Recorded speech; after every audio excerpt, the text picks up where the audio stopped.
Hola, buenas tardes. Hoy vamos a terminar este tema que tiene que ver con los enfermedades infecciosas que habíamos dado la clase pasada y hoy vamos a dar la parte de medicamentos que se utilizan para tratar esas enfermedades infecciosas. Con esto completa, digamos, era demasiado extenso, por eso lo divido siempre en dos clases para que les quede un poquito más claro. La primera habla solamente de las patologías y ahora vamos a ver las drogas que se aplican en cada uno de los casos. Bueno, a ver. Bueno, entonces, ¿qué son los antimicrobianos? Dice, son un grupo de sustancias que se emplean para matar o inhibir el crecimiento de los distintos microorganismos. O sea, antimicrobianos va en contra de cualquier microbio. Recuerden que microbios son pequeños seres vivos, salvo el virus, que no es un ser vivo, pero se lo engloba todo. Dentro de estos microorganismos que se los llama, van a estar lo que vimos la clase pasada, las bacterias, los virus, los parásitos y los hongos. No es lo mismo una infección bacteriana que una infección viral o una infección por hongos, ¿sí? Entonces por ahí los tratamientos van a ser muy distintos uno que otro. El tema por ahí es que la gente en ese afán de automedicarse suelen utilizar antibióticos para todo, ¿sí? Y recuerden que el segundo objetivo de esta clase, más allá de aprender lo que son los antimicrobianos, es justamente crear conciencia sobre el abuso de los antibióticos. Cuanto más antibióticos las personas utilicen, más resistentes se vuelven las bacterias y eso nos pone en peligro, no hoy, no mañana, pero sí a un futuro, a lo mejor los hijos de ustedes, ¿sí? Mis nietos, sí van a encontrarse con una grave situación que es no tener antibióticos disponibles para tratar las enfermedades del futuro, ¿sí? Está bien que la industria farmacéutica avanza muchísimo, tenemos verdaderas bombas atómicas. Antes la penicilina fue el primer antibiótico. La penicilina era, wow, una super novedad. De hecho, salvó muchas vidas porque antes la gente se moría por una infección en el brazo, una infección en la pierna. Pero hoy, salvo algunas enfermedades, prácticamente es obsoleta en muchas otras, ¿sí? Entonces se tuvieron que crear sintéticamente antibióticos que son como bombas atómicas, ¿sí? Y bueno, ese es el problema, que esas bombas atómicas lleguen a un punto en que no nos sirva más. Entonces, ¿qué vamos a utilizar en el futuro? Esto hace alrededor de 20 años que la Organización Mundial de la Salud viene creando conciencia y llamando justamente a un uso racional de los antibióticos para evitar esta catástrofe. Eh, por eso, digamos, dentro de lo que son las acciones del agente de salud, es justamente velar para que la gente entienda cuándo se deben utilizar los antibióticos y cuándo no. Bueno, los antimicrobianos entonces van a ser específicos para cada uno. El antibiótico es para las bacterias, el antiviral es para los virus, el antiparasitario es para los parásitos y el antimicótico es para los hongos. Habíamos visto, esta era una de las filminas de la clase pasada, los distintos tipos de bacterias, ¿sí? Que normalmente se los clasifica a grandes rasgos como gram positivos y negativos, que es una forma de reaccionar por la cubierta que tienen. La segunda clasificación siempre va a ser por la forma que tienen. Pueden ser esféricas, pueden ser alargadas en forma de bastones, de cilios. Esas son las típicas clasificaciones. Cuanto más complicado sea, o sea, no es lo mismo un coco, como ustedes ven ahí, un estreptococo, que es la cadena de cocos, o un estafilococo, que es ya como un racimo de uvas. ¿Sí? Entonces, cuanto más complicada sea la trama de las bacterias, más difícil va a ser su resolución. Los estreptococos, por ejemplo, son muy comunes en lo que son las bacterias intestinales. Entonces, cuando yo me infecto en la parte urinaria con materia fecal, van a estar los estreptococos siempre. Y los estafilococos, por ejemplo, son muy comunes en las enfermedades pulmonares. Así que es bastante común en todo lo que sea neumonía y demás. Son difíciles de curar, a eso me refiero. No imposible, pero sí difíciles. Bueno, A ver, no le veo la parte de arriba. Bueno, dice, los antibióticos se emplean en el tratamiento de las infecciones bacterianas, es decir, aquellas que están producidas por bacterias. Bueno, acá ustedes tienen otro tipo de clasificación que es en base a la acción que tienen, ¿sí?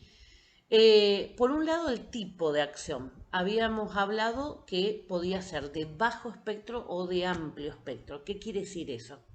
Bajo espectro es cuando es muy potente, pero sirve solo para alguna cosa. Por ejemplo, gram positivas. ¿Sí? Solamente va a matar aquellas bacterias que sean gram positivas.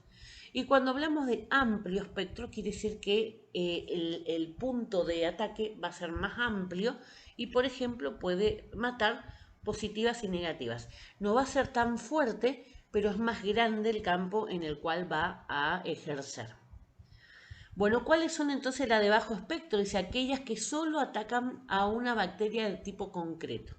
Les dije, por ejemplo, el gram positivo. Puede ser, por ejemplo, estafilococos, ¿sí? Exclusivamente ahí. Entonces, hablamos de que son antibióticos para la parte pulmonar específicamente.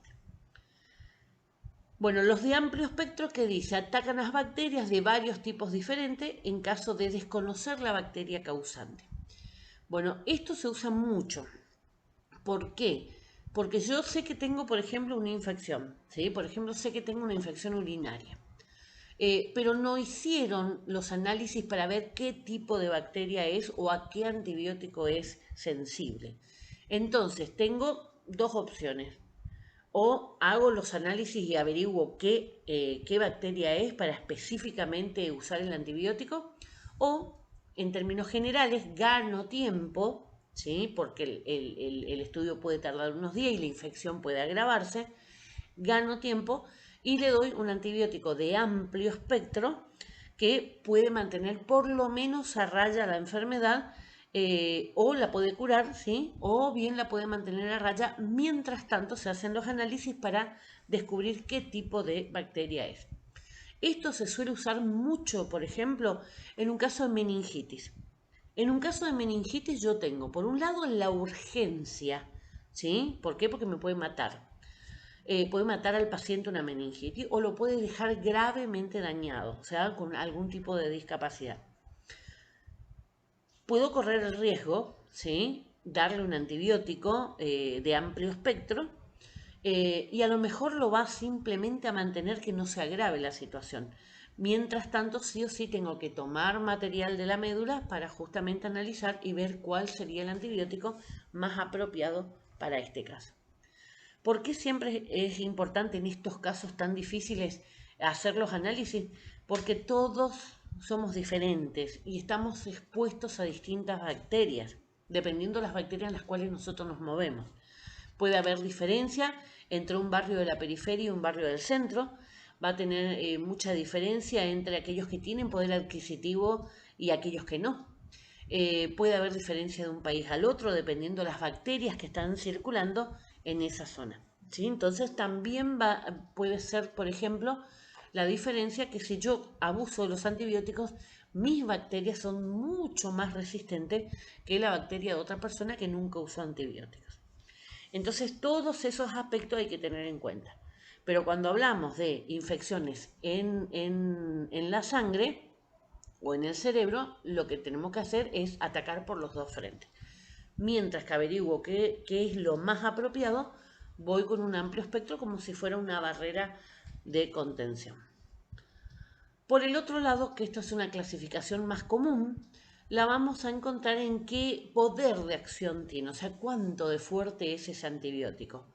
Por un lado vamos a hablar de bactericida, la terminación sida es asesino, ¿sí? O sea que va a matar la bacteria.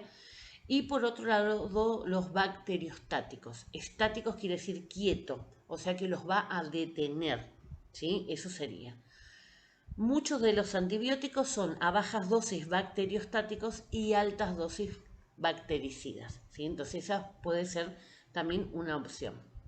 Lo que pasa es que tengo que ver, ¿por qué? Porque si son dosis muy altas y el bactericida es muy amplio, también va a matar todas las bacterias que hay en el cuerpo, ¿sí? O sea, las buenas también. Entonces, a lo mejor por una infección de las amígdalas, me dan un antibiótico de amplio espectro que me termina matando mi flora intestinal y entonces después del tratamiento empieza la colitis, ¿sí? Típico de cuando toman mucho antibiótico, se presentan las colitis y los retorcijones y demás. Ya vimos en la parte de sistema digestivo cuál era el rol que tenían estas bacterias en el intestino, la famosa flora. Bueno, entonces los bactericidas eran los que son capaces de eliminar a la bacteria y los bacteriostáticos los que las detienen, los que las bloquean. ¿Para qué? Para que no crezcan, no se multipliquen, no se desparramen por otro lado también.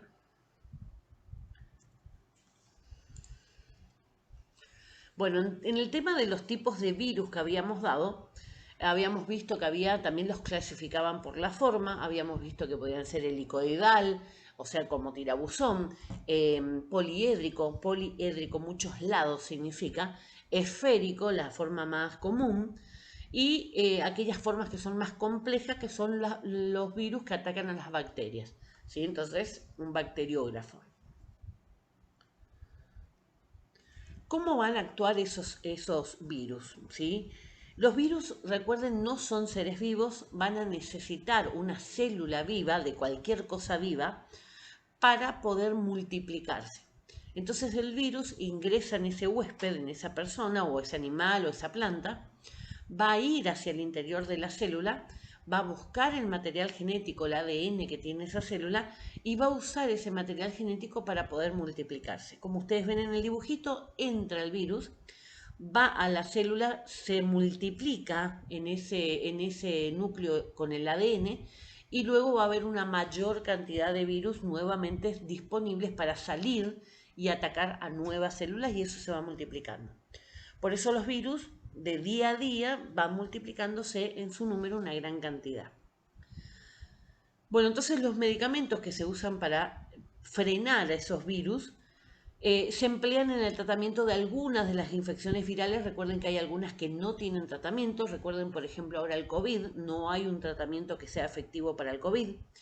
Para la gripe porcina, que fue la pandemia anterior, sí los había, ¿sí? Que es el oseltamivir y el zanamivir, que son dos drogas que se usan en esos casos. En este caso del COVID no tenemos todavía, no se encontró hasta ahora un medicamento que sirva. Bueno, entonces, aquellas que se autolimitan como la gripe, quiere decir que durante 7-10 días van a estar activos y cuando no se multipliquen más, se termina la infección. Pero este es el pasaje que ustedes pueden ver entonces con el dibujito. El virus ingresa, va a la célula, va a buscar el material genético de la célula, lo va a utilizar, se va a multiplicar y nuevamente inicia un nuevo ciclo. Esto es constantemente. En el tema de los parásitos habíamos visto que hay distintos tipos de parásitos también, desde gusanos, desde lombrices, desde distintas también estados de ese, no es lo mismo un huevo que una lombriz, ¿sí? Los huevos son normalmente más resistentes, por lo tanto siempre los medicamentos antiparasitarios se tienen que repetir, ¿sí? Una semana y a la semana volver a hacerlo, justamente para poder matar aquellos huevos que hayan sobrevivido y que puedan nuevamente infectar a la persona. Y otra de las características es que cuando alguien en la familia tiene parásitos, la medicación se les da a todos porque es altamente contagioso, ¿sí?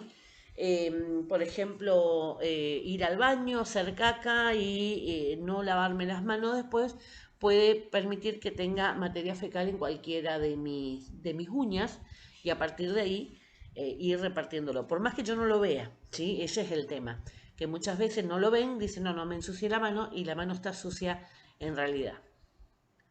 Normalmente los chiquitos son los que más contagios tienen con respecto a los parásitos, por una cuestión de que meten cosas en la boca, ¿sí? Entonces están jugando, el juguete cae en el piso pueden estar los parásitos y nuevamente ingresan. Recuerden que estos eran los parásitos, hablamos de todo lo que sea parásitos internos, pero también están los parásitos externos, ¿sí? Esto es importante que lo tengan en claro, que son los ectoparásitos, pero son parásitos en general, porque pregunta de examen y me suelen contestar mal. Los parásitos pueden ser internos y externos. Bueno, vamos a la clasificación de los medicamentos que se utilizan para estos parásitos.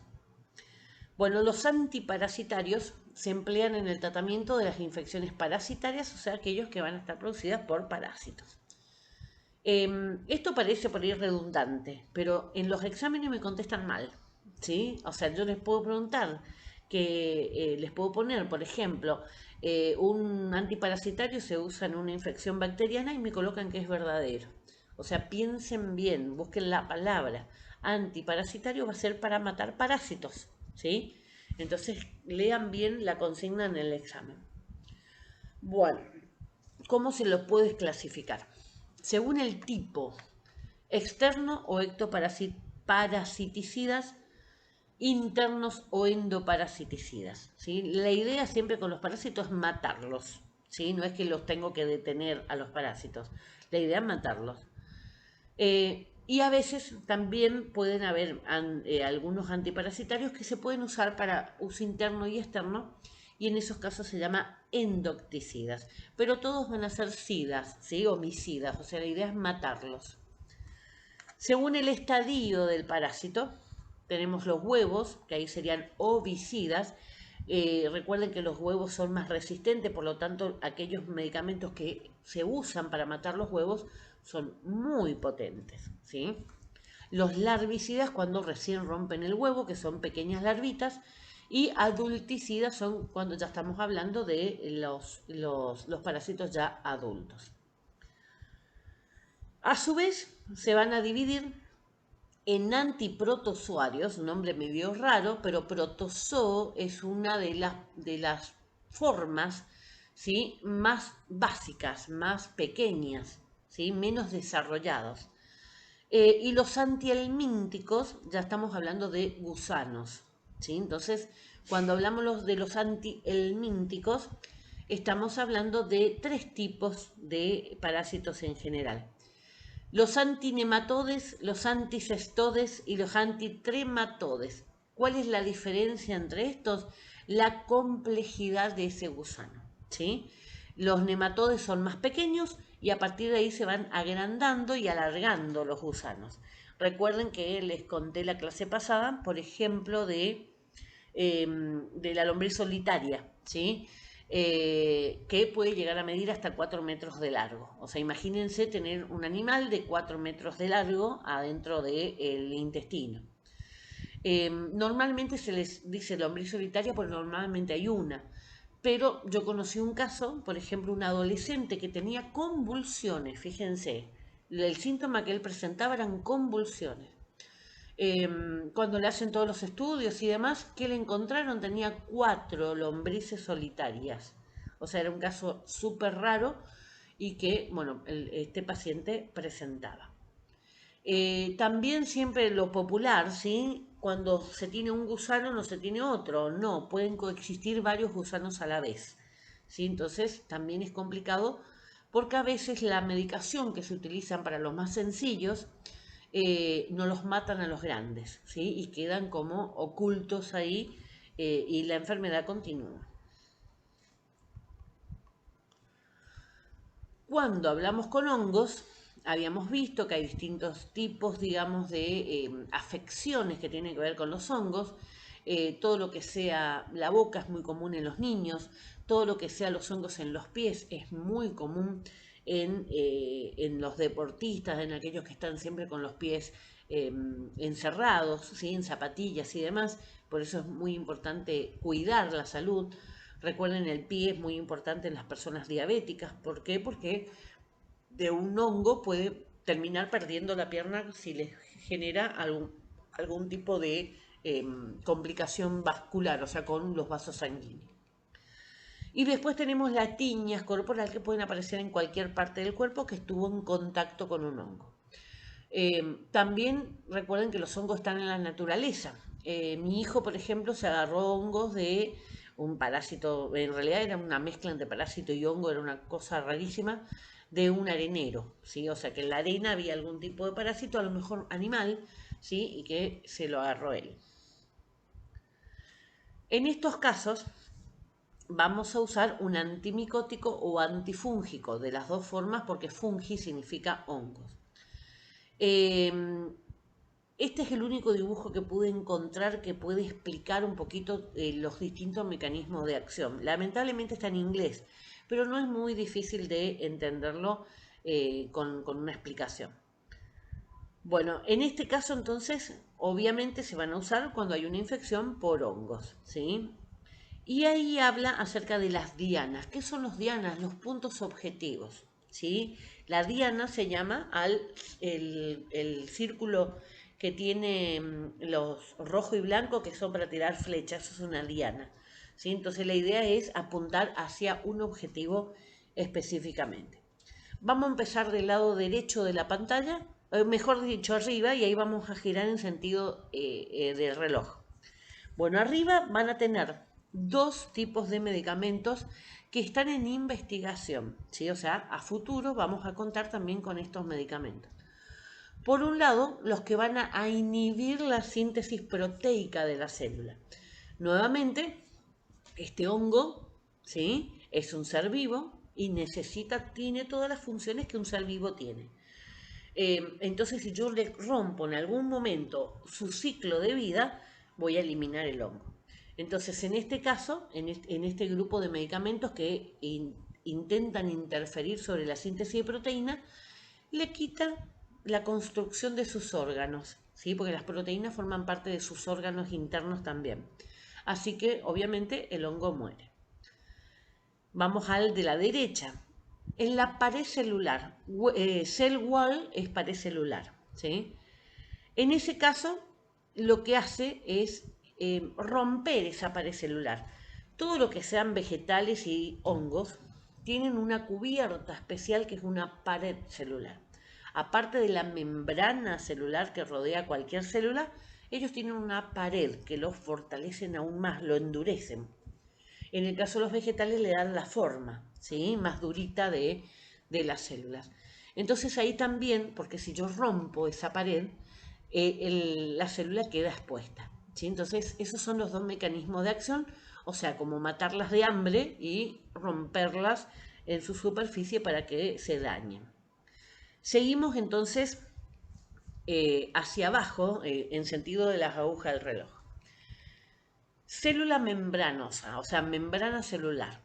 Ya no tenemos la pared, ahora debajo de esa pared vamos a tener la membrana. En ese caso se utilizan los azoles. Ustedes van a encontrar muchísimos medicamentos con que vienen del grupo de los azoles. Y la idea es justamente inhibir la síntesis que tiene las proteínas en esa membrana, por lo tanto rompe esa célula. Después debajo tienen los polienos, le dice que directamente atacan a la membrana, ¿sí? Directamente atacan ese tipo de medicamentos, van a atacar directamente a esa membrana. Bueno, seguimos para abajo, hacia la izquierda de la pantalla. Ustedes ven ahí que hay una disrupción de los microtúbulos, dice ahí, y la inhibición de la mitosis con la grisofulmina. La grisofulmina es uno de los antibióticos, de los antimicóticos más comunes. ¿Qué hacen entonces estos? Intervienen en la mitosis, en la división celular. No se pueden multiplicar los hongos. Entonces, obviamente, una vez que muere esa célula que estamos hablando, no tiene hijos, ¿sí? No se reprodujo, entonces no tiene hijos y no va a seguir la enfermedad. Y el último, la flucitosina, que interviene en la síntesis de ácido nucleico directamente, o sea, el ADN del hongo, por lo tanto no permite que se multiplique. O sea que van a ver que van a apuntar específicamente a lo que sea el material genético, van a apuntar hacia la membrana y las paredes de la célula o hacia el metabolismo que tiene esa síntesis de proteína que tiene ese hongo justamente para eliminarlo. Siempre recuerden, el objetivo es eliminarlo. Espero que lo entiendan, ¿sí? Cualquier cosa me avisan. Bueno, ¿cómo actúan estos antimicrobianos? Bueno, entonces acá lo que hablan, dice, los antimicrobianos ejercen su efecto letal, matan o inhibitorio, frenan sobre los organismos actuando de diferentes sitios de los mismos. Cuando hablamos de inhibitorios, muchas veces también tienen que ver con tratamientos mal hechos. O sea que los tratamientos antimicrobianos son largos, ¿sí? Y normalmente ocupan 2, 3 veces las cremas antimicóticas, ya tienen una mejoría y creen que se sanaron. Y no es así, ¿sí? Entonces, por debajo de la piel, que aparentemente parece sana, la infección continúa y puede ir profundizándose, como vimos la clase pasada, hasta los huesos, ¿sí? Entonces, los tratamientos antimicóticos tienen que saberlos que son tratamientos largos. Entonces, solamente los frenaron durante un tiempo. Estos sitios se denominan blanco de acción, como la diana, y la interacción entre el antimicrobiano y tales blancos se conoce como mecanismo de acción, o sea, de la forma en que ese medicamento lo va a matar. Dice, algunos son tóxicos para los microorganismos, o sea que los envenenan, es como el de la síntesis de proteína. Algunos impiden la replicación, como el que ataca el ADN. Otros secuestran factores esenciales para el crecimiento, por ejemplo los nutrientes, o sea, los dejan morir de hambre. Otros destruyen componentes esenciales, por ejemplo la pared de algunas bacterias. Entonces son los que ustedes pudieron ver en el dibujito anterior de los distintos lugares donde puede atacar. Pero básicamente material genético, las paredes y membranas y el tema de la síntesis de proteína o alimento. Vamos con los antibióticos. Esto en general, digamos, y ahora vamos a ir a ver específicamente de los antibióticos. Bueno, tienen que tener en claro un tema que es muy importante, que son los efectos adversos de los medicamentos. Hay dos grandes grupos de medicamentos que van a ser los principales causantes de reacciones alérgicas en las personas. Estos dos grupos de medicamentos son, por un lado, los antibióticos y por otro lado, los analgésicos antiinflamatorios.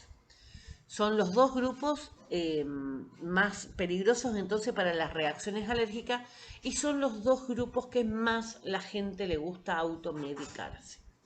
Entonces, a veces las reacciones alérgicas se dan porque la persona no sabe que son alérgicas y toman la medicación y le genera algún tipo de reacción alérgica.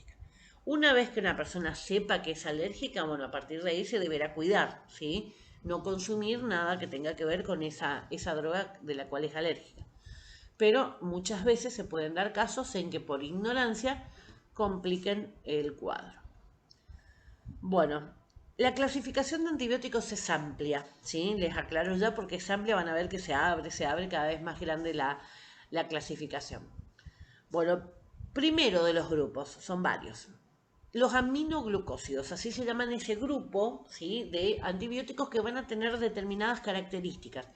Estos están clasificados en base a su composición química, esta clasificación, ¿sí? Entonces, dentro de los aminoglucósidos vamos a encontrar distintas drogas que están dentro de esa clasificación. Streptomicina, neomicina, micacina, tobramicina, gentamicina, ¿sí?, son muy comunes. Ustedes van a encontrar neomicina en gotas, amicacina en inyectables, tobramicina en gotas para el oído, para el ojo, para el oído, gentamicina en las cremas, van a encontrar muchísimo. Dentro entonces este tipo es uno de los medicamentos, de una de las drogas antibióticas, más usadas. Vamos a la que es más importante en reacciones alérgicas, que son los beta-lactámicos. Dentro de la clasificación de los beta-lactámicos se van a abrir, ¿sí? Dentro de esta clasificación, los beta-lactámicos son los número 1 en alergias, ¿sí? Vamos a las penicilinas. Las penicilinas son, la penicilina fue el primer antibiótico que se descubrió, salvó muchísimas vidas, especialmente en las guerras, que muchísimos de los soldados morían a causa de las infecciones de las heridas recibidas. Por un lado las heridas recibidas y por otro lado la suciedad, ¿sí?, la mugre en las que estaban como en cualquier otra guerra. Bueno, estas penicilinas vamos a encontrar también que hay distintos tipos de penicilina y hoy hay derivados ya sintéticos de la penicilina. Vamos a tener la benzilpenicilina, o conocida como penicilina G, la fenoximetilpenicilina o penicilina B, y después vamos a tener ya otras como la ticarcilina, que no es muy conocida, pero la ampicilina, por ejemplo, sí, es muy conocida. Eh, bueno, ya piperaciclina también es conocida, o sea, se utiliza bastante. La ampicilina es inyectable y normalmente se dan en los primeros casos de consulta al médico, de internación y demás. Después, a partir de ahí, van avanzando en drogas más potentes y no hay resultado. La la penicilina viene de un hongo. El hongo negro, una variedad del hongo negro, del pan. ¿Sí? Vieron que cuando el pan queda con moho, ese moho negro, hay una de las variedades, no todo el moho negro sirve, hay una de las variedades que de ahí es donde se saca la penicilina. O sea que de un hongo voy a tener una medicación utilizada para las bacterias. En la antigüedad se utilizaban justamente los médicos de la época, tenían panes justamente para que se críen estos hongos, se utilizaban el pan directamente arriba de las heridas. Bueno, seguimos dentro de beta-lactámicos. Dentro penicilinas, el segundo grupo va a ser cefalosporinas. Dentro de las cefalosporinas ustedes van a ver que hay generaciones, o sea, la primera generación fueron los primeros que aparecieron, luego le hicieron algún tipo de modificación sintética, salieron la segunda y así sucesivamente. Dentro de la primera generación está la cefalexina, uno de los antibióticos también más utilizados. Y la cefalexina viene en todas las presentaciones, comprimido, inyectable, jarabe y demás. La cefalotina viene en inyectable, ¿sí? Esos son por ahí los más conocidos. El cefadroxilo también es bastante conocido. Les decía que después se le hicieron algún tipo de modificación y aparece la segunda generación. Aparece la cefuroxima. Cuando aparece la cefuroxima fue todo un boom, ¿sí? No hace mucho tiempo, yo era estudiante cuando apareció, y parecía como que era, no sé, la mejor droga que le podían dar a todas las personas, los de PAMI, por ejemplo, que estaban internados. Se empezó a utilizar muchísimo. ¿Qué pasa cuando se empieza a utilizar mucho? Va perdiendo efecto, ¿sí? O sea, las bacterias se hacen tolerantes y deja de ser tan importante. Es importante, pero después fue reemplazado. La cefoxitina también, pero no tiene tanta salida como tiene la cefuroxima.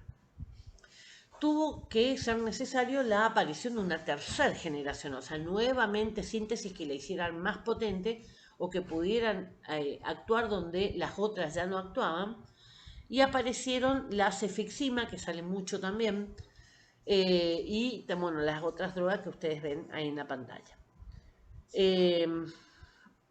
La cefotaxima también sale mucho, la ceftriaxona también sale muchísimo. Y aparece la cuarta generación. Esta ya normalmente son medicamentos que no suelen aparecer en recetas, sino que son reservados ya para aquellos casos de terapia intensiva y demás. Por eso no creo que ustedes lleguen a ver alguna receta de este tipo. Pero la cefepima y cefpirona. Dentro de este mismo grupo de las penicilinas seguimos con las monobactamas, el Astrionam, ¿sí? Otra clasificación, los carbapenemes. Dentro de los carbapenemes también cuando aparecieron eran consideradas bombas atómicas, ¿sí? El imipenem, el ertapenem, el meropenem, fíjense que siempre terminan en forma similar. El imipenem se usaba en pediatría, en adultos, y tenía, digamos, como una promesa también de ser muy potente. Se usa mucho en aquellas infecciones por meningitis y demás. Los inhibidores de la beta-lactamasa, ¿sí? En esos casos van a aparecer, o sea, que inhiben una enzima, ¿sí? Recuerden que las asas, cuando termina la terminación en asa, son enzimas. Tenemos la amoxicilina, antibiótico sumamente usado, ¿sí? Ya desprestigiado en su uso de tanto usarlo, y luego tuvieron que empezar a usar con combinaciones, por ejemplo, con ácido clavulámico, precisamente porque ya la amoxicilina había dejado de tener su efecto. Lo usan tanto y lo usan tan mal, normalmente para amoxicilina usan todos los que están engripados, ¿sí? Se engriparon, estornudan y toman amoxicilina por la duda. Eso hizo que dejara de ser importante para lo que es los tratamientos médicos. Bueno, tienen también ampicilina con sulbactam, por ejemplo. El sulbactam es el inhibidor de la beta-lactamasa. Bueno, todo eso era dentro del grupo 2, ¿sí? Que eran los beta-lactámicos. Cuando una persona es alérgica, ¿sí? Puede ser alérgica a la penicilina, que es el número 1 en alergias, entonces va a ser solamente alérgica a la penicilina y va a poder utilizar los otros grupos, ¿sí? La cefalosporina va a poder usar, o a veces es alérgico al grupo en general, a los beta-lactámicos. Cuando una persona es alérgica a los beta-lactámicos, no puede usar ninguno que esté en este grupo número 2, ¿sí? Ninguno, porque todos le van a generar algún tipo de alergia. Vamos al grupo número 3, los anfenicoles, el cloranfenicol. El cloranfenicol se usa mucho también, sobre todo en toda la parte respiratoria. Grupo número 4, glicopéptidos. Tenemos la vancomicina y la teicoplancina. Los dos antibióticos son de hospitalarios, ¿sí? O sea, no lo van a utilizar en las farmacias comúnmente, sino que se reserva para el uso justamente de aquellas infecciones más graves. Grupo número 5, las lincosamidas, la clindamicina y la lincomicina también se van a utilizar mucho en distintos tipos de preparados, ¿sí? Grupo número 6, ahí entramos en otro, ¿sí? Que la gente, las personas en general les gusta consumir.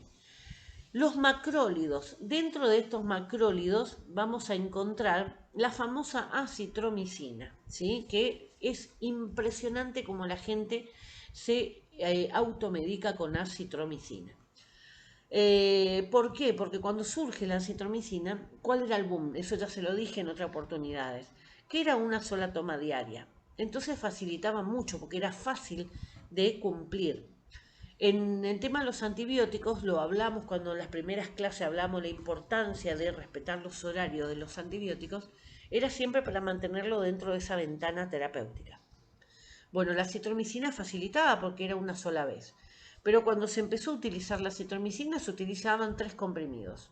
Hoy estamos hablando de 6, que es la dosis máxima, ¿sí? O sea que ya las 3 comprimidos no sirven, ¿sí? Directamente se tiene que ir a la dosis máxima, que son 6. Bueno, eritromicina también es muy usado. ¿Por qué? Porque todos aquellos que son alérgicos a las benzilpenicilinas, al grupo de las penicilinas y demás, van a poder utilizar la eritromicina. Eritromicina es una de las drogas de reemplazo en el caso de alergias. Bueno, rocitromicina también se utiliza y claritromicina se utiliza en todo lo que tenga que ver con enfermedades respiratorias, ¿sí? Se usa muchísimo. Esos son los más comunes que ustedes van a poder ver en recetas comunes en la farmacia. Vamos al séptimo grupo, que son las quinolonas. Vamos a encontrar ciprofloxacina, también la gente le encanta utilizar. La citromicina del grupo anterior, ¿saben que también generó muchísimo consumo? El tema ahora por el COVID, porque circularon, sí, que se usa citromicina para el tratamiento del COVID y la gente empezó a consumir por las dudas que sea COVID consumo. En realidad lo único que hace es complicar la situación, ¿sí? Porque si no tengo una infección, no es necesaria la bacteria, no es necesario el antibiótico. Bueno, vamos con la quinolona entonces, el séptimo grupo. Ciprofloxacina, levofloxacina van a encontrar muchísimo, norfloxacina también. Esas son las 3 más comunes, las otras también, pero son las 3 más comunes las que le menciono. Estas suelen utilizarse para infecciones urinarias, ¿sí? Son más recomendables para todo lo que tenga que ver con urinaria. No es exclusivo, ¿sí? De la parte urinaria, pero también lo pueden utilizar en otras partes. Octavo grupo, los sulfamidas, ¿sí? Trimetoprima y cotrimoxazol. Estas son antibióticos y quimioterápicos, se le llama el cotrimoxazol porque es como más complejo, de cuando yo era chica, o sea, tiene muchísimos, no tanto, muchísimos años, no, pero tiene muchos años en el mercado y se lo fue reemplazando, dejando de lado, justamente por los antibióticos que habíamos visto, la amoxicilina, la citromicina y demás. Pero cuando se encuentran por este abuso de los medicamentos con bacterias que son resistentes a la amoxicilina, son resistentes al ácido clavulámico, son resistentes a la citromicina, normalmente suelen ser sensibles al cotrimoxazol. ¿Por qué? Porque se dejó de usar hace mucho tiempo. Entonces ustedes van a poder ver que ahora hay muchos pediatras que están volviendo a utilizar el cotrimoxazol porque les da mejores resultados. ¿Por qué? Porque estas bacterias están acostumbradas a los antibióticos modernos y no reconocen a estos antibióticos viejos, por eso los pueden matar. Vamos al noveno grupo, que son las tetraciclinas. Bueno, ahí tenemos la doxiciclina, la minociclina, tetraciclina. Estas tres son las más utilizadas. Van a encontrar también que hay muchos tipos de presentaciones, pero sobre todo lo que tenga que ver con caramelos para chupar, caramelos con antibióticos para chupar. El grupo número 10, las misceláneas, ahí estarían las que no están en ninguna de las otras, ¿sí? Serían como otras. Mupirocina.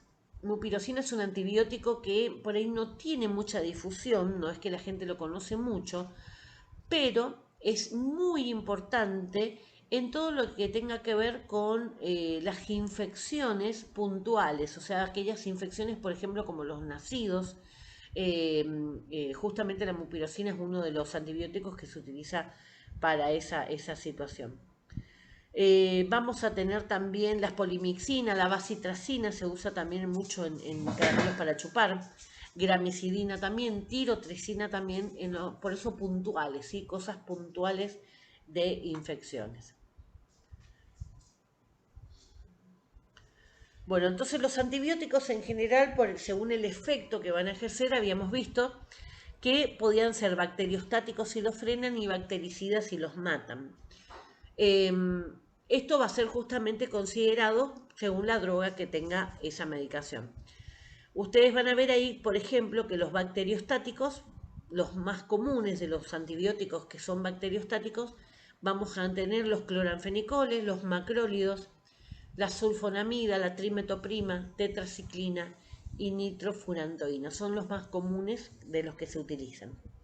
Y de los que son bactericidas, o sea, asesinos, van a ser los betalactámicos, los aminoglucósidos, las fluoroquinolonas, la metronidazol, la rifampicina, vancomicina, rifampicina, fosfomicina y carbapenema. Todos esos grupos de medicamentos y medicamentos puntuales van a estar dentro de los que se consideran más bactericidas. Bueno, siempre recuerden esto. Cuanto más yo abuso de antibióticos, más resistencia tienen mis bacterias. O sea, va a ser más difícil poder matarlas. Y otra de las cosas que la gente suele hacer, digamos, es interrumpir los tratamientos.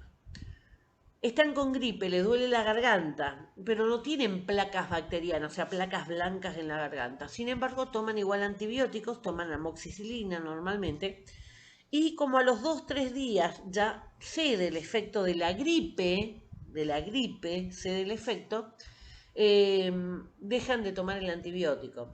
Entonces esas bacterias no completaron el ciclo para poder matarlas y sobreviven. Las que sobreviven ya reconocen a la amoxicilina y van a ser resistentes a ese antibiótico. Así es como se van formando las resistencias y cada vez pueden aparecer enfermedades más fuertes o la repetición de enfermedades, ¿sí? O sea, personas que constantemente están con bronquitis, personas que constantemente están con tal cosa. Y otro de los peligros es que si yo tengo una infección en nariz, garganta, o sea, todo lo que sea la orofaringe, se llama nariz, boca, garganta, yo lo puedo contagiar. ¿Por qué? Porque ¿sí? Entonces es un peligro para los bebés sobre todo, ¿sí? Los más chiquititos que no tienen las defensas todavía como para poder defenderse. Por eso el neumococo, por ejemplo, que es una bacteria que suele ser muy peligrosa para los chiquitos, está en la nariz y boca y se contagia fácilmente cuando los besan a los bebés en la boca y demás. Entonces esa es una conducta, por ejemplo, que tenemos que erradicar. Tratar de no besar ni en las manos, porque las manos los bebés se llevan a la boca también, ¿sí? ¿Por qué? Porque no sabemos. Normalmente un porcentaje alto de 20-30% de los adultos tienen o tenemos esas bacterias y las podemos contagiar. La tienen mucho, hasta 56% los niños y jóvenes también, ¿sí? Entonces es complicado. Bueno, ahora se tienen las vacunas, vieron que está la vacuna antineumocóxica justamente para que los chiquitos puedan enfrentar la enfermedad y no perecer, pero normalmente tiene un alto porcentaje de mortalidad, que no tiene que ver tampoco con la plata, ¿sí? Si tengo plata o no. Les doy un ejemplo para que no quede dudas, digamos. La hija Pampita con Benjamín Vicuña, Blanca se llamaba, tenía 6 años y murió por neumococo. Y una nena que estuvo tratada en los mejores sanatorios de Buenos Aires y los mejores, digamos, especialistas de Chile y de Argentina. Sin embargo, no sobrevivió. Entonces no es una cuestión de tener dinero, sino de la peligrosidad que tiene la bacteria, ¿sí? Que no la pudieron salvar. Vamos con los antivirales. Bueno, entonces tengan en cuenta que los antibióticos son muchos, ¿sí? Se tiene que tratar de no usar antibióticos si no es necesario, justamente para que sigan sirviendo los antibióticos. Vamos a los antivirales. En este caso, vamos a hablar de retrovirales y no retrovirales, ¿sí? Esta forma de llamarle de retrovirales, el SIDA, por ejemplo, es un retrovirus. ¿Qué quiere decir? Que codifica al revés su ADN, ¿sí? O sea, es una cuestión muy técnica que por ahí no viene al efecto, pero ustedes van a ver que pueden haber, digamos, organismos virales y retrovirales. Retrovirales quiere decir que van hacia atrás, codificando hacia atrás. Dentro de estos no retrovirales vamos a tener los inhibidores de la síntesis de proteína, por ejemplo el interferón alfa, un antibiótico, un antiviral para eso. Los inhibidores de la síntesis de ARN mensajero. El ARN mensajero forma parte de la multiplicación del material genético, es el que lleva la información, por eso se llama mensajero, lleva la información de un lado al otro, por eso se llama mensajero, y si él no llega, no me llegó la carta del mensajero, no tengo la información para saber cómo tengo que codificar el ADN. ¿Sí? Entonces, por supuesto, el virus se termina. Los inhibidores del ADN polimerasa, como el aciclovir y el ganciclovir. El aciclovir es un medicamento que se utiliza muchísimo, viene en inyectable, en cremas, en comprimidos, ¿sí? Y se usa mucho en todo lo que tenga que ver con el herpes, ¿sí? Porque no lo cura, el herpes es incurable, pero sí puede ayudar a controlar y a bajar los efectos de la enfermedad. Y los inhibidores de la liberación del genoma viral, o sea que van a evitar que ese material genético del virus siga infectando otras células, como la mantadina y la rimantadina. Bueno, entonces vimos distintos mecanismos de acción que tienen los antivirales. Inhiben la proteína, o sea que no permite que se formen parte del virus. Van a inhibir la síntesis de ese ARN mensajero, o sea, ese que va a dar la información de cómo codificar el material genético. Los inhibidores del ADN polimerasa, o sea, la que forma el ADN polimerasa es una enzima que forma el ADN directamente. El ARN mensajero el que lleva la información, pero el otro es el que forma, el que hace el trabajo. Y supónganse que se formó igual el material genético, el último grupo es lo que va a hacer es frenar para que se reparta, que se reproduzca, que se desparrame en las otras células sanas. Y vamos a tener los retrovirales, ¿sí? Dentro de lo que son los retrovirales, les decía que el HIV es un retrovirus Están normalmente toda la cantidad, estos son muchísimos, por eso solamente le puse algunos, de aquellos medicamentos antivirales que se utilizan en la lucha del HIV. Esto ustedes tienen muchísimos, pero le quiero hacer una acotación. Por ejemplo, en los inhibidores de la transcriptasa reversa, recuerden que los retrovirus van hacia atrás, hacen la clasificación de su ADN hacia atrás. Vamos a tener la sidobudina. La didanosina también son todos medicamentos que se van a utilizar para el SIDA, para el HIV, pero la ZT fue la primera droga que se sintetizó, ¿sí? Fue la primera que sirvió y se sigue utilizando. En algunas personas generó efectos adversos muy fuertes, pero en otras no tenía ningún efecto negativo, digamos. Pero de todas maneras fue la primera droga que se sintetizó y que se empezó a utilizar en humanos, y se empezó a utilizar 6 meses después que Freddie Mercury muriera por HIV. Así que imagínense que si se hubiera podido sintetizar un año antes, a lo mejor Freddie Mercury no hubiera muerto de esta enfermedad. Sí, entonces por eso le quería hacer la aclaración de la sidobudina. Hoy ustedes tienen una amplia variedad, y si un medicamento le cae mal a una persona, puede utilizar otros, ¿sí? O sea, hay una gran variedad hoy disponible. Bueno, los inhibidores de la transcriptasa reversa, no nucleócido, o sea, de ácido nucleico, la nevirapina, y los inhibidores de la proteasa, o sea, el que le da las proteínas, el saquinavir. Son algunos ejemplos simplemente, pero hay un montón. Esto, recuerden nuevamente, toda la medicación para HIV son medicamentos especiales, son medicamentos que se van a manejar con programas que son los de manejo de este tipo, como los oncológicos, aquellos que son medicamentos para cáncer. También la medicación para el HIV se manejan por programas especiales, tanto en lo público, en el hospital, como en la farmacia privada, o sea, las obras sociales. Bueno, vamos a ver un poquitito en esto. Yo les puse mucho el tema de lo que tenga que ver con los efectos adversos. Habíamos visto, el interferón alfa era uno de los primeros no retrovirales. Los efectos adversos que tiene. Dice, el cuadro se acompaña de síndrome similar a la influenza aguda, o sea, un cuadro de gripe.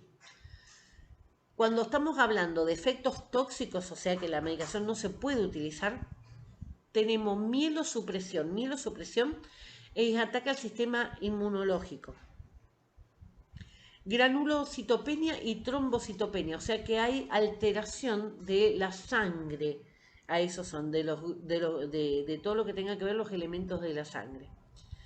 Neurotoxicidad, alopecia, pérdida de cabello, proteinuria, proteínas en la orina significa, hiperazoemia, alta concentración de nitrógeno que puede ser tóxico para la persona, nefritis intersticial. ¿Qué quiere decir nefritis? Inflamación del tejido del riñón, o sea, la palabra suena rara, pero lo que significa es inflamación del tejido del riñón. Y la hepatotoxicidad, o sea, me afecta al hígado. O sea que fíjense, riñón, hígado comprometido, todo lo que sea el sistema sanguíneo comprometido, hasta incluso los folículos pilosos, la alopecia, la pérdida de cabello. La ribavirina, recuerden que la ribavirina estaba acá, está en este acá. La ribavirina era la síntesis del ARN mensajero, el que llevaba la información. Los efectos adversos en aerosol pueden causar irritación leve de conjuntiva, o sea, del ojo, exantema, que sería como una urticaria, jadeo transitorio, o sea, que afecta a los pulmones, deterioro reversible ocasional, si se utiliza mucho tiempo, de la función pulmonar, o sea, la dificultad para respirar. Por vía sistémica, en sangre, va a causar anemia reversible, ¿sí? O sea, ¿qué quiere decir? Que si yo dejo de usar la medicación, mi cuerpo se va a recuperar. Debido a hemólisis extravascular. ¿Qué quiere decir esto? Hemólisis es romper el glóbulo rojo, o sea que se rompen los glóbulos rojos fuera de los vasos sanguíneos, o sea, en los tejidos. Puede aparecer moretones, ¿sí? Que es bastante típico con esto, pero el peligro no es los moretones, sino que el peligro es que al romperse los glóbulos rojos, yo no tengo cómo llevar oxígeno. El glóbulo rojo es el que lleva el oxígeno. ¿Sí? Y recuerden, cuando un tejido no recibe oxígeno, muere. ¿Sí? Tiene un infarto. Infarto es la falta de oxígeno. Entonces va muriendo, puede morir, haber problemas con el cerebro, todos los órganos, digamos, infartarse cualquier parte del cuerpo que no recibe ese oxígeno. Y supresión de la médula ósea, ¿qué quiere decir supresión de la médula ósea? Ya del sistema de todo lo que sea la médula, cerebro, recuerden que la médula es el cerebro y la médula que va a ir por la columna vertebral. O sea, el sistema nervioso central. Supresión quiere decir que deja de actuar o deja de tener la conexión nerviosa y lo que puede generar cualquier complicación, digamos, parálisis, dependiendo de la zona que sea. Por vía oral aumenta el riesgo de fatiga, tos, exantema, que es la urticaria, prurito, picazón, náuseas, insomnio, disnea, dificultad para respirar, depresión y anemia. Fíjense que es muy amplio todos los efectos adversos que pueden llegar a tener. El aciclovir, que habíamos visto, aciclovir, ganciclovir, los efectos adversos suelen ser muy bien tolerados, pero en algunas ocasiones pueden causar diarrea, náusea, cefalea, o sea, cosas que tengan que ver con la parte digestiva, vamos a ver, siempre va a aparecer, y del sistema nervioso central como la cefalea. El ganciclovir, neutropenia y anemia, o sea, alteración de las células que están en la sangre, en general bien tolerado y en algunos casos puede causar algún efecto del sistema nervioso central. Recuerden, sistema nervioso central, todo lo que maneja el funcionamiento, ¿sí? Que yo pueda mover un brazo y demás. Esto también tienen que tener en cuenta porque se va a combinar, estos son los efectos adversos que tienen estas drogas, pero se combinan con otras drogas que la persona esté también consumiendo y eso potencia el efecto. Dentro de la mantadina y rimantadina, los efectos adversos, trastornos gastrointestinales, siempre vamos a ver que están en gastrointestinales, en el sistema nervioso central y en la piel. Efectos en el sistema nervioso central, y para evitarlo se debe reducir dosis en mayores de 65 años y en pacientes con insuficiencia renal. Y esto, si ustedes recuerdan, las primeras clases que vimos, cuando vimos el proceso LADME, vimos que aquellos que tienen dificultad por la vejez simplemente, ¿sí? A partir de una determinada edad, a veces antes, a veces un poco después, pero todos nuestros órganos van envejeciendo y nuestros órganos tienen menor capacidad para metabolizar los medicamentos que van al hígado. Recuerden que la metabolización pasaba principalmente por el hígado, por lo tanto se acumula droga ahí, ¿sí? Y el otro de los problemas que les repetí varias veces en las clases es justamente cuando hay problemas en los riñones, hay una insuficiencia renal. ¿Por qué? Porque el riñón no puede eliminar los tóxicos, ¿sí? Y entonces los tóxicos se acumulan. Cuando el hígado no metaboliza y el riñón no elimina, tenemos una concentración de las drogas y eso hace que haya mayor posibilidad de efectos adversos. Por eso en esos casos, personas mayores y con problemas renales o hepáticos se reducen la dosis. Vamos con los antiparasitarios. Dentro de los antiparasitarios vamos a tener una clasificación que básicamente se basa en lo que es el tipo de parásitos. Los antiprotozoarios para los protozoos, los antihelmínticos para los helmintos y los hemotisulares para específicamente para todos los que sean parásitos de piel. Bueno, antiprotozoarios tenemos el metronidazol, se usa mucho, la trimetoprima y el sulfametoxazol, que en esta combinación es el cotrimoxazol, por eso les decía que más que ser un antibiótico es un quimioterápico. Dentro de los antihelmínticos tenemos la vendasol, el mebendazol, muy utilizados los dos. el famoso mebutar y mebutar compuesto, ¿sí? Que se utiliza muchísimo en todo lo que sea la infancia. Recuerden que se tienen que dar a los adultos también. Y dentro de los hemotisulares tenemos la cloroquina, que se utiliza también mucho, y también estuvo ahora al principio de todo lo que tenía que ver con el COVID, ¿sí? Hubo muchísima gente que se automedicó con medicamentos de este estilo, justamente porque decía, es un antiparasitario, pero tenía buen efecto con el COVID.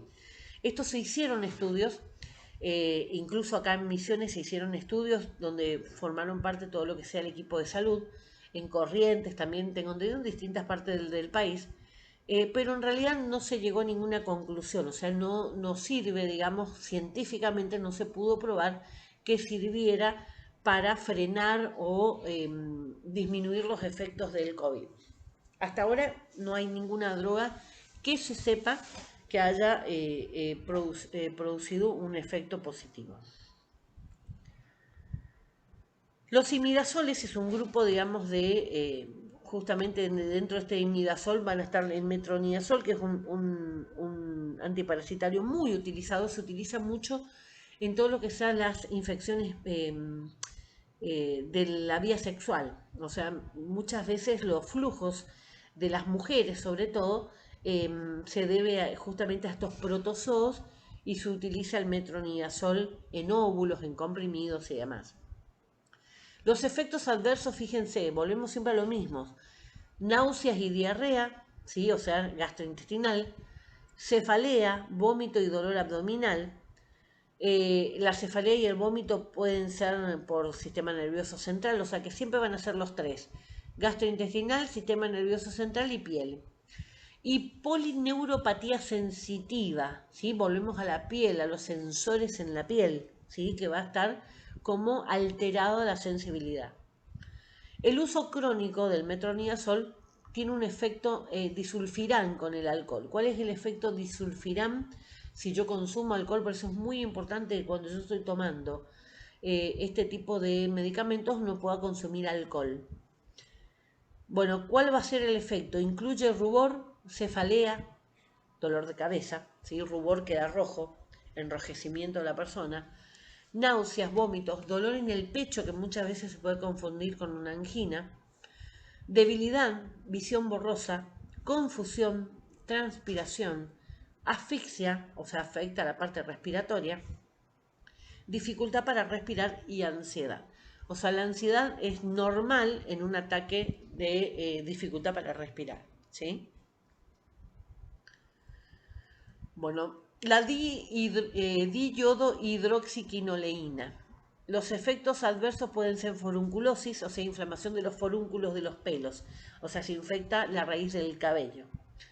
Escalofríos, molestias gastrointestinales, alteración de la función tiroide. La tiroides es una glándula que está acá en nuestro cuello. El albendazol y el mebendazol. La tiroides tiene una muy amplia gama de efectos, ¿sí? En el cuerpo. Las hormonas que se sintetizan acá van a actuar en otras glándulas del cuerpo, por ejemplo la parte sexual, y eso va a hacer que repercuta también los efectos que tiene. El albendazol y el mebendazol, lo que le decía los famosos mebutar y mebutar compuesto, tenemos los efectos adversos: dolor abdominal, dolor de panza, náuseas, vómitos, diarrea, cefalea, mareo, vértigo, que son típicos del sistema nervioso, y va a interaccionar con teofilina, que es un broncodilatador, con cimetidina, que es un medicamento para la acidez, y con los anticonvulsivantes, o sea, epilepsia. El praziquantel, los efectos adversos, malestares gastrointestinales y cefaleas. Vieron que siempre va a estar dentro de eso. Gastrointestinales, sistema nervioso central y piel.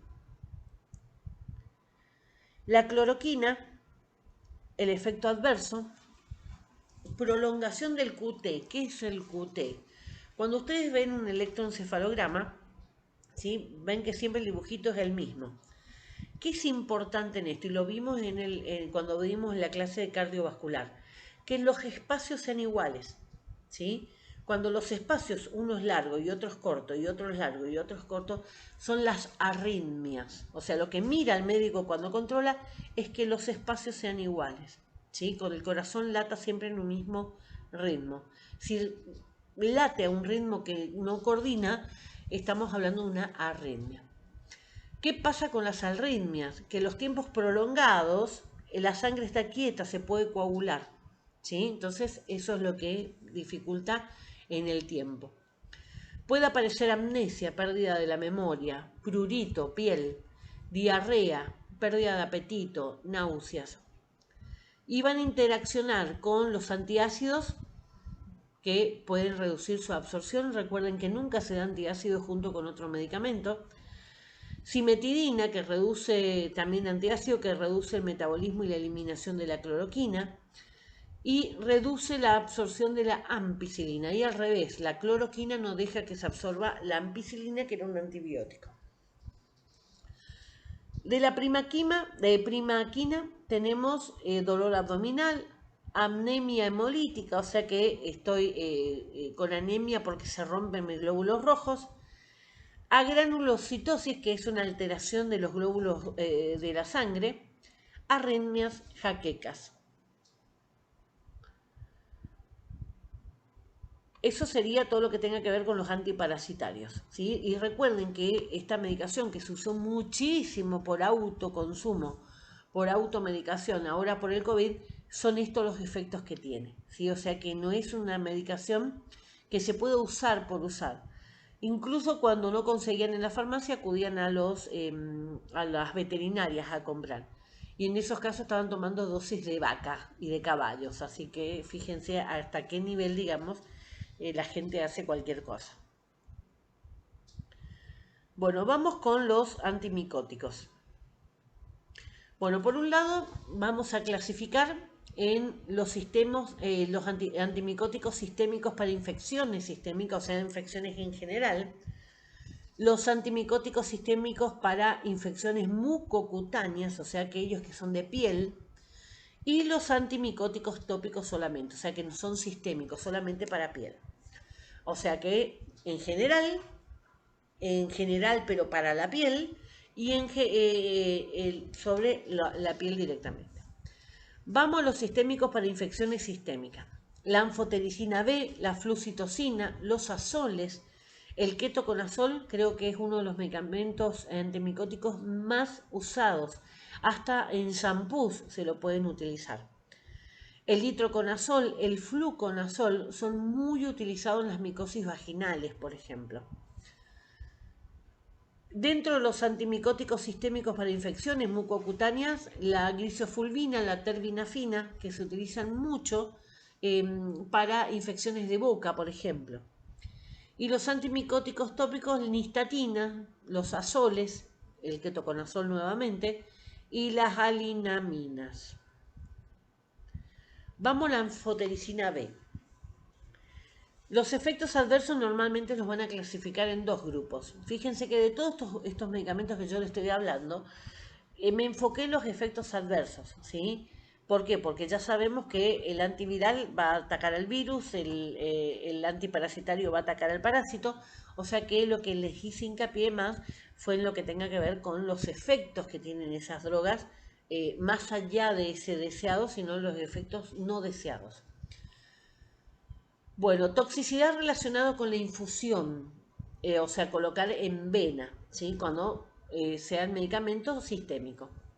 Fiebre, escalofríos, espasmos musculares, vómitos, cefalea e hipotensión. Toxicidad más lenta, tenemos daño renal, azoemia, que es nitrógeno en sangre, por vía intratecal, directamente adentro de la médula, puede producir aracnoiditis, inflamación de la aracnoides, que la aracnoides es una de las membranas que cubre el cerebro y a la médula, ¿sí? Y provocar convulsiones en esos casos. La aracnoides es una de las membranas que forma parte de las meninges. Las meninges son 3 membranas que cubren al cerebro. Vamos con la flucitocina. Los efectos adversos resultan del metabolismo de la flora intestinal, dando origen a un metabolito anticanceroso tóxico. La toxicidad a la médula ósea causa anemia, leucopenia y trombocitopenia. Fíjense que todos estos medicamentos van a atacar a las células sanguíneas. Puede ocurrir una especie de enterocolitis tóxica a dosis elevada y resistencia a dosis subterapéuticas. ¿Qué quiere decir? Si yo me paso de mi ventana terapéutica, me voy a lo tóxico, y si es inferior a la ventana terapéutica, no sirve. Lo que genera es resistencia, ¿sí? Este tipo de microorganismos sobreviven y se hacen resistentes. Debe medirse su concentración y evitar los efectos tóxicos. Dentro de los azoles tenemos imidazoles y triazoles. Dentro del imidazol, ketoconazol, miconazol, cotrimoxazol, y dentro de los triazoles, itraconazol y ketoconazol nuevamente. O sea que según la forma que está compuesta. Los efectos adversos son no tóxicos y sus manifestaciones adversas mínimas son trastornos gastrointestinales, pueden producir anormalidades en las enzimas hepáticas y rara vez una hepatitis clínica. Cuando hablamos también en la parte digestiva, hablamos de las hepatitis pueden ser de cualquier tipo, ¿sí? Puede ser viral, puede ser por toxicidad, por alcoholismo, por abuso de drogas, ¿sí? La grisofulvina, los efectos adversos pueden dar alergia, se le suele llamar enfermedad del suelo cuando es como una reacción alérgica extrema, hepatitis, y van a interferir en todo lo que tenga que ver cuando ese paciente también ocupa warfarina, que es un anticoagulante, o fenobarbital, que es un antiepiléptico. La terbinafina es una alilamina, que era el último grupo que habíamos visto. Los efectos adversos poco común, ¿sí? Van a ser cefalea y trastornos gastrointestinales. Siempre gastrointestinal, sistema nervioso central y piel. La nistatina es tóxica por vía endovenosa, por eso se usa tópicamente, solamente en cremas. No se absorbe por piel y mucosas, por lo que no es tóxico por vía oral, ¿sí? O sea que simplemente va a ser para las superficies de la piel y de todas las membranas internas. Bueno, y ahí terminamos. Es un poquito complicado por la gran cantidad de nombres, pero lo que yo quiero que ustedes rescaten son los tipos de medicamentos que se utilizan en cada uno, ¿sí? O sea, recuerden bien eso, porque me contestan mal en el parcial. Para tratar una enfermedad bacteriana se usan los antibacterianos. Para parásitos, los antiparasitarios. Para virus, los antivirales. Y para hongos, los antifúngicos o antimicóticos. ¿Sí? Entonces eso, fíjense la clasificación, si me van a tener muy parecido los efectos adversos que presentan. Bueno, eso sería todo entonces la clase por hoy. Si tienen dudas, no sé si quieren hacer algún tipo de pregunta. Cecilia, si tenés alguna pregunta, o si no, damos por terminado antes que se termine. Está por cortarse el tiempo. Sí, todos estos que estuvo nombrando por último son los que entran en los antimicóticos. Sí, estos últimos son los antimicóticos. Ajá. Es muchos nombres, sí, pero recuerden que no es importante que ustedes sepan los nombres de todos los medicamentos, sino que lo que necesitan saber es qué es un antimicótico. Cuando ustedes van a ver en los sistemas, le va a aparecer nistatina antimicótico. Entonces, ustedes saben que es para hongos, ¿sí? Eso es lo básico que necesitan saber para poder manejarse con los medicamentos, ¿sí? En cualquier prospecto, digamos, va a figurar antimicótico. Entonces, eso es lo que quiero que le quede bien claro cuando se usa un antimicótico. Bueno, Ceci, si no tenés otra pregunta, estamos. Sí, está bien. Bueno, gracias por permitirme el cambio de día para la clase, ¿sí? Muy Está bien. amables, muy amables. Nos vemos entonces la próxima. Chau, chau. Bueno, hasta luego.